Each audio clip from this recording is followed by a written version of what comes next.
What is going on, guys? Welcome back to Talking Jets with Tigo. My name is Tigo, and today we're going to be going over the 5 keys to victory for the New York Jets to beat the Green Bay Packers. If you guys haven't watched my video yesterday, I do a really kind of drawn out and more conversational piece about the Green Bay Packers offensively, defensively, our offense, our defense, and big picture things that we can do. While today's video is going to be more specific players, specific ideas, specific things that the New York Jets can do or target to really make sure that we beat the Green Bay Packers this coming Sunday. Guys, if you haven't already, hit the subscribe button, hit the like button, and leave a comment. I appreciate all of the people that do all of those things. The first key to victory is going to have to be stopping Aaron Jones. Aaron Jones, like I mentioned yesterday, is probably the scariest player on that offense in Green Bay. He has been absolutely incredible this year for the Green Bay Packers.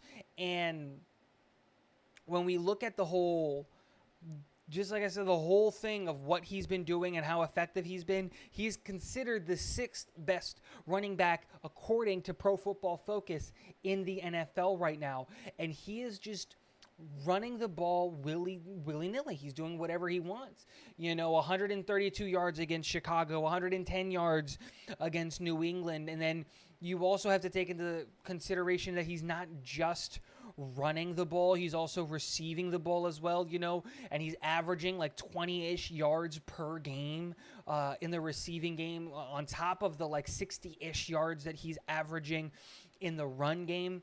So they're really, really utilizing him, and our defensive line and our whole defense as a whole really needs to stop Aaron Jones and really needs to become more effective in stopping his rush game. Now, I know what a lot of people are going to be concerned about. Oh, how are we going to stop Aaron Jones? We couldn't stop Raheem Mostert. Guys, that's a bad analogy because against the Miami Dolphins, what the New York Jets were trying to do was prevent their receiving game. We tried to stop their receivers from running amok on us, and we did that super effectively. But we did that at the sacrifice of our run stopping, and that's fine because even though they were able to put up like 135 yards on the ground, their top 3 targets were barely able to. I don't think they broke 100 yards in receiving. The top 3 guys. So if we can do the same thing that we did with Miami, but in reverse, if we can stop the run game and force Aaron Rodgers to throw the ball, I think that's a really big key. Aaron Jones should get a whole day of tape review just on Aaron Jones. He is that good. I think the second key to victory for the New York Jets is we need to take advantage of the fact that Jaire Alexander is the only piece in that defensive back room that is that's lethal. Like, that's it. Jaire Alexander is a top 10 cornerback in this league, in my opinion. That being said, we don't have to target him. We have enough wide receivers and pass catchers to avoid Jaire Alexander the same way that we tried to avoid Minkah Fitzpatrick in the Pittsburgh game. We should be able to avoid Jaire Alexander at all costs, and if we spread the ball effectively to all of our pass catchers, it'll make the Green Bay Packers' job of covering us really, really difficult because you can't have Jaire Alexander just follow one guy around. And if he decides to do that, cool. You want to follow Corey Davis around? Awesome. Garrett Wilson and Elijah Moore are going to eat. They're going to be disrespectful. They're going to get the job done, and they're just going to feast on your team. And that's what we want to do. We want to avoid Jaire Alexander. We really don't want to give them the opportunity to get turnovers. Key to victory number 3 has to be winning the time of possession battle. Aaron Rodgers, no matter what, is still an elite quarterback, and he will help his team win games. That being said, there are things that we can do to keep the clock moving and keep it going. And they all kind of are strengths of our team.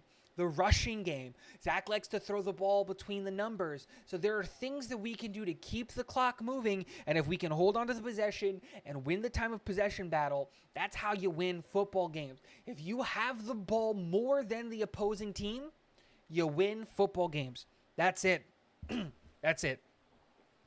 The next key to victory has to be we need to start seeing sacks from this defense. Against Miami, we saw a lot of coverage sacks. I think we can continue that trend against the Green Bay Packers, and this defensive line really needs to step up. We saw the usage and the utilization of the rotation be a little bit more favored to our elite players on defense, and we saw what that produced for us. Now, again, if you watch the Miami Dolphins game, our defensive line wasn't actually winning a whole ton of reps quickly. They were winning their reps and getting home, but that was partly because of our coverage team. So we're covering extremely well in the back, letting our defensive line get home. So Carl Lawson, Quinnen Williams, Sheldon Rankins, Jonathan Franklin Myers, Bryce Huff should see a bigger step up in the responsibilities if Jermaine Johnson doesn't play.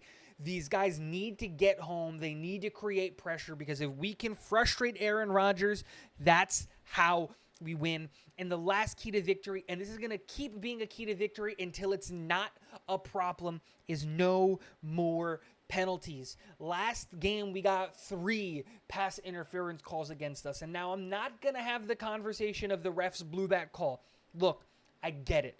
The refs are blowing calls, but the New York Jets we can coach that out of players. We saw Robert Saleh talk about this all week long. It's all about what do the refs want to see and what can we do to give the refs what they want to see so that they're not calling those pass interferences on us. We got rid of a lot of the stupid penalties, and good kudos to this coaching staff. But as long as we're continuing to give up these dumb penalties and give up these dumb chunk yards, I'm going to keep bringing it up. No more penalties. Guys, let me know what you guys think about my 5 keys to victory. Do you think that I should have replaced one of them with something else? Let me know in the comment section below. And last but not least, go Jets.